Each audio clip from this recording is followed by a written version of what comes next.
श्री शिवाय नमस्तुभ्यम। हर हर महादेव। दोस्तों, इस वीडियो में हम आपको कुछ ऐसे उपाय बताएंगे जिनमें से अगर आपने एक भी कर लिया तो पूरा साल आपके घर में सुख शांति रहेगी और पितरों का आशीर्वाद बना रहेगा। ये सब आप आगे सुनिए। कि मेरे ऊपर पितरों का पितृदोष लगा हुआ है या पितरों का श्राप लगा हुआ है। एक चावल की कटोरी में, कटोरी के अंदर थोड़ा सा चावल रख लीजिए कच्चा। उस चावल की कटोरी में एक बेलपत्र, थोड़ी सी दुर्वा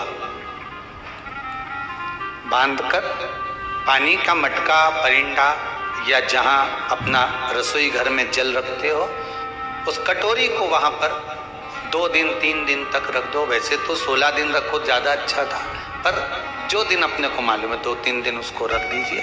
घी का दिया लगाइए।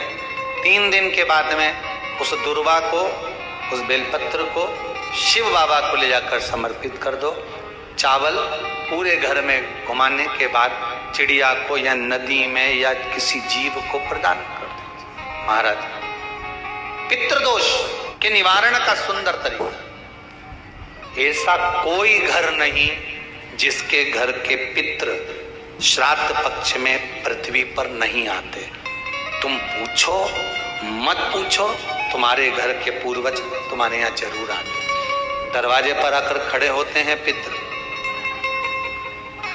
दरवाजे पर आकर हमारे घर के पितृ खड़े होते हैं, स्मरण करते हैं कि हमको यहाँ से कुछ भाग प्राप्त होगा, कुछ मिल जाएगा।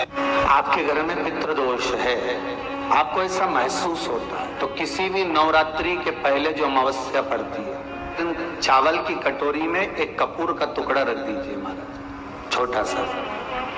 और कपूर का टुकड़ा रखकर उस कपूर को दरवाजे के बाहर कटोरी में ही, चावल रखी हुई कटोरी में ही उसको पितरों का स्मरण कर कर जला दीजिए। और जलाने के बाद उस चावल को कहीं भी किसी भी वृक्ष की छांव में पक्षियों के लिए डाल दीजिए। शिव महापुराण की कथा कहती है, अगर मान लो पितृ आपको कष्ट दे रहे हैं, पितृ आपको तकलीफ दे रहे हैं, कोई काम नहीं होने दे रहे हैं, या कहीं आपको ऐसा लगता है कि पितरों का दोष है, तो वो पितृदोष, देवी और पितृ, इन दोनों का आशीर्वाद जो प्राप्त होता है तो घर में से पितृदोष समाप्त होकर लक्ष्मी की वृद्धि प्रारंभ हो जाती है, कार्य में सिद्धता आ जाती है। मान लो अगर पितृदोष है तो करो, नहीं है बड़े अलमस्ती से रहो। तो ये पितृदोष का स्मरण।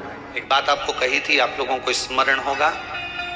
अगर मान लो आप ब्राह्मण को भोजन नहीं करा पा रहे हैं, मान लो आप गौ माता को रोटी नहीं दे पा रहे हैं, स्वान को भोजन नहीं दे पा रहे, कौवे को भोजन नहीं दे पा रहे हो, और मान लो गया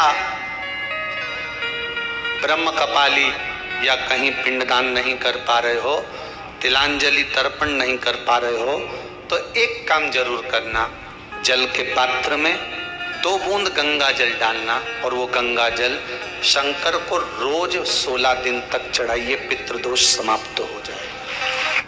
जिस नारी के ऊपर पितरों की छाया होती है, घर के बुजुर्गों की, घर के पूर्वजों की छाया होती है, ध्यान देना, वही व्रत श्रेष्ठता से कर पाती है। और सहज भाषा में समझ लीजिए, बहुत अच्छे से समझना इस बात को, कि मान लो कि जिस व्रत के दिन आपका उपवास है, सोमवार का, मंगलवार का, बुधवार का, गुरुवार का, तीज का, चतुर्थी का, पंचमी का, छठ का, किसी का भी अगर आपका व्रत है, और उस व्रत वाले दिन यदि आपको क्रोध आ रहा है, व्रत वाले दिन अगर आपकी प्रवृत्ति चिड़चिड़ी हो रही है, क्रोध आ रहा है, अपशब्द निकल रहे हैं, और रोना आ रहा है, क्रोध आ रहा है, बहुत सारे परेशानी उसी दिन तुम्हारे सामने आ रही है, समझ लेना कि तुम्हारे घर के पितृ भूखे जरूर है, अन्न भाग मांग रहे हैं। जिस व्रत में हमको क्रोध आ रहा है, जिस व्रत में हम चिड़चिड़े हो रहे हैं, जिस व्रत में हम अपशब्द कर रहे हैं, जिस व्रत में हमको रोना आ रहा है, जिस व्रत में हम किसी की बात का ठेस हमको पहुंच रहा है और हम क्रोधित हो गए, हम रो दिए, हम चिड़चिड़ हो गए, समझ लेना वो फूल मुरझा चुका है, वो व्रत तुम्हारा बेकार हो चुका है, उसको भगवान स्वीकार नहीं करेगा। इस व्यासपीठ से कहना चाहेंगे कि जितने भी यजमान यहाँ कथा करवाने आते हैं, जितने भी यजमान यहाँ पहुँचते हैं या ऑनलाइन वहीं से बैठकर पूजन कर कर कथा करवाते हैं, हम उनको भी कहते हैं कि 7 दिन की आपकी शिव महापुराण की कथा है, 5 दिन की आपकी शिव महापुराण की कथा है, 9 दिन की आपकी शिव महापुराण की कथा है। शंकर की कथा, चाहे भागवत कथा हो, चाहे रामायण कथा हो, रामचरितमानस हो, चाहे गीता हो, जिस पुराण को आप बचवा रहे हो, जिस पुराण को आप करवा रहे हो, जो करवाने वाला होता है उसके चेहरे पर स्माइल होना चाहिए, प्रसन्नता होना चाहिए। क्यों?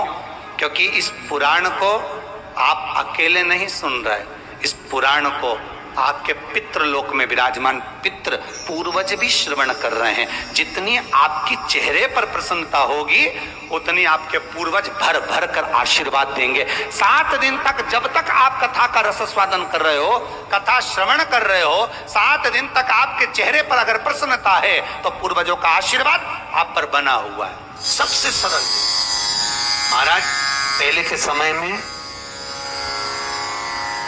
2 दोष नहीं होते थे घर में, एक पितृदोष, दूसरा वास्तु दोष होता था। क्या पहले घरों में 2 दोष नहीं होते थे, ना पितृदोष होता था ना वास्तु दोष होता था। आज के जमाने में लोग मकान बनाते हैं, घर बनाते हैं तो वास्तु शास्त्री को बुलाते हैं, नक्शा बनवाते समय कहते हैं वास्तु के हिसाब से मकान बनाना, वास्तु के हिसाब से घर बनाना। तो पहले के जमाने में तो लोग मकान बनाते हैं, जिसका मन होता था, पिताजी का मन होता, यहाँ बाथरूम बना दो, वहाँ बाथरूम बना दी, यहाँ पर ये बना दो, हॉल बना दो, वहाँ हॉल बना दिया, जहाँ रसोई घर बनाना वहाँ रसोई घर बना दिया। पिता का मन, घर के लोगों का मन, बुजुर्ग का मन, वहाँ बना देते थे। पर आज के जमाने में मकान पूछ पूछ कर बनाया तो भी घर में रत्ती भर की शांति नहीं, घर में रत्ती भर की लक्ष्मी नहीं, घर में रत्ती भर का सुकून नहीं। घर से बाहर रहती शांति रहती, घर की जैसी अंदर घुसी वैसी अशांति चालू। फिर किसी को बुलाया, हमारे घर में क्या हो गया, वास्तु दोष, पितृदोष है। पहले के जमाने में 2 दोष नहीं होते थे, ना पितृदोष होता था ना वास्तु दोष होता था। क्यों? क्योंकि घर के लोग घर के मटके में से, हंडे में से, परिंडे में से, मटके में से पानी लेते थे और पानी ले जाकर अपने घर में से लेकर जाकर शंकर को चढ़ाते थे। तो घर का जो मटका होता है, पानी भरने का जो मटका पात्र होता है, वो पितरों का स्थान होता है। और घर में से जब पानी लेकर जाते थे तो पूरे घर का वास्तु दोष उस पानी के अंदर जाता था, और घर के मटके में से पानी ले जाते थे तो पितृदोष उसमें समाहित होकर चला जाता था। शंकर को चढ़ाने से वास्तु दोष और पितृदोष दोनों समाप्त हो जाता था महाराज, दोनों। अब आज के जमाने में घर का पानी कोई चढ़ाता ही नहीं है, इसीलिए घर में दोनों दोष। रात्रि को जब आप सोने के बाद में 1-1.5 घंटे बाद अगर आपकी नींद खुल जाए, 1 घंटा 1.5 घंटा आप सो लिए, उसके बाद जो नींद खुली तो 1-1.5 घंटे तक अगर आपको नींद नहीं आ रही है, रात्रि को सोने के बाद में 1 घंटे बाद जब उठे तो आपको प्यास लग गई, भूख लगने लगी, प्यास लगने लगी कि मेरे को पानी पीना पड़ेगा, घबराहट हो रही, पानी पीना पड़ेगा। 1-1.5 घंटे सोने के बाद अचानक नींद खुले और आपको प्यास लगे, समझ लेना आपके पितृ भूखे हैं और प्यासे हैं। किसी भी नदी में, सरोवर में, कुंड में, बावड़ी में, तालाब में, आप तीर्थ में जाकर जब स्नान करते हैं तो स्नान करने के बाद एक काम का नियम बना लो कि अपने हाथ की अंजलि में जल लेकर अपने पूर्वजों को देना। प्यासे रहते हैं, भाग मांगते हैं। 3 वृक्ष पितरों के तुल्य हैं, पहला पीपल, दूसरा वट वृक्ष, तीसरा बेलपत्र का वृक्ष।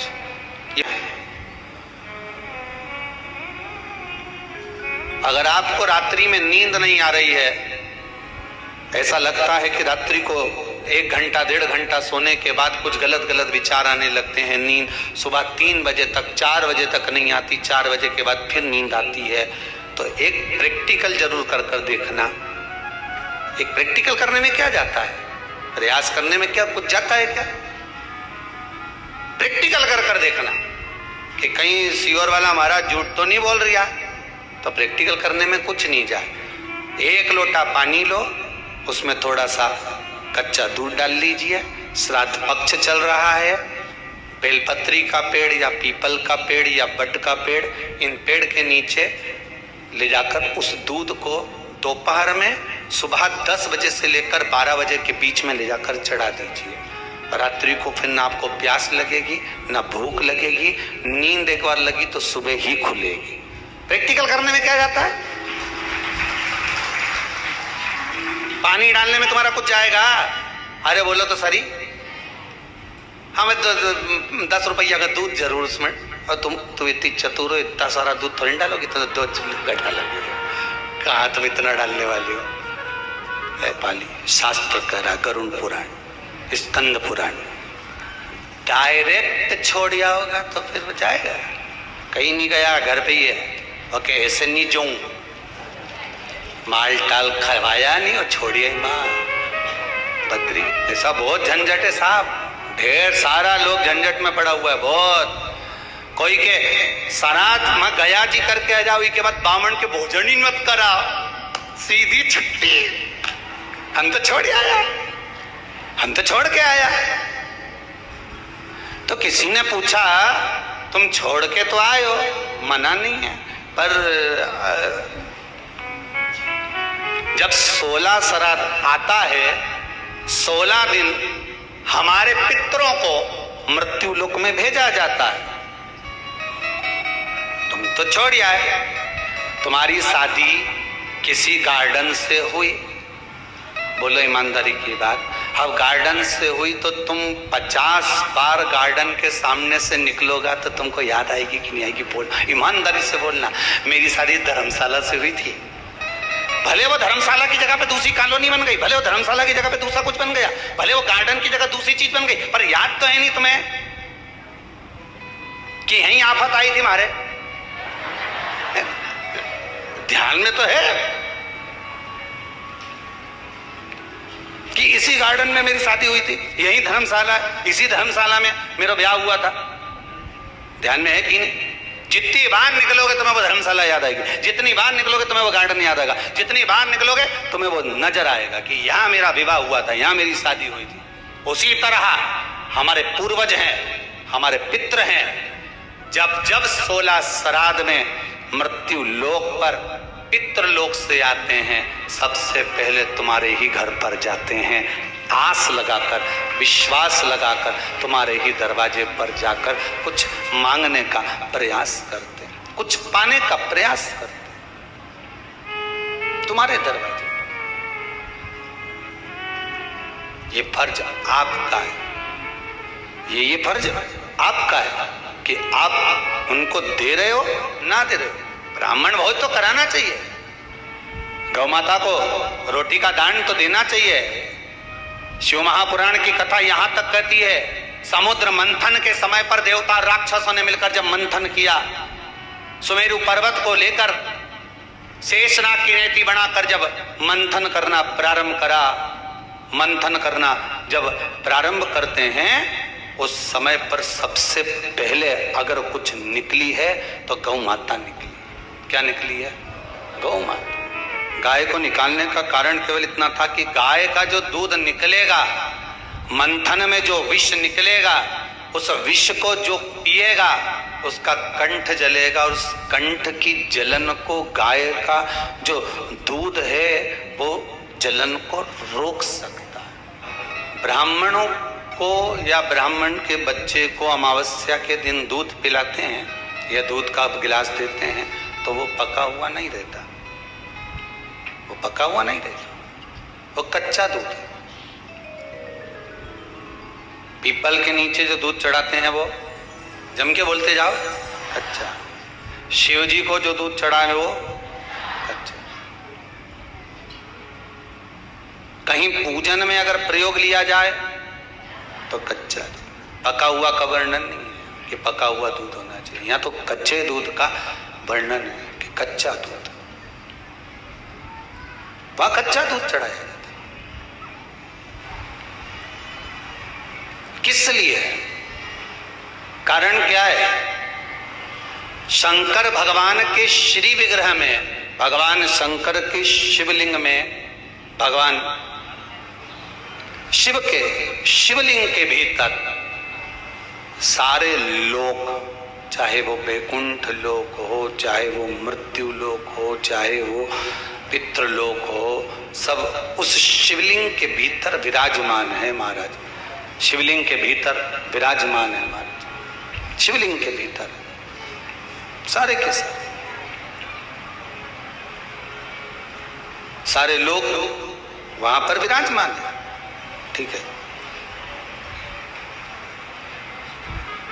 अब आपने जब कच्चा दूध शंकर जी पर समर्पित किया तो केवल शिव के लिए नहीं गया, वो कच्चा दूध जब आपने शंकर भगवान को चढ़ाया तो वो दूध सारे लोकों में होता होता पितृलोक में भी गया, और जो आपके पूर्वज थे उनका कल्याण कर दिया उस दूध ने, उस भाग ने। आशा करती हूँ वीडियो आपको पसंद आई होगी।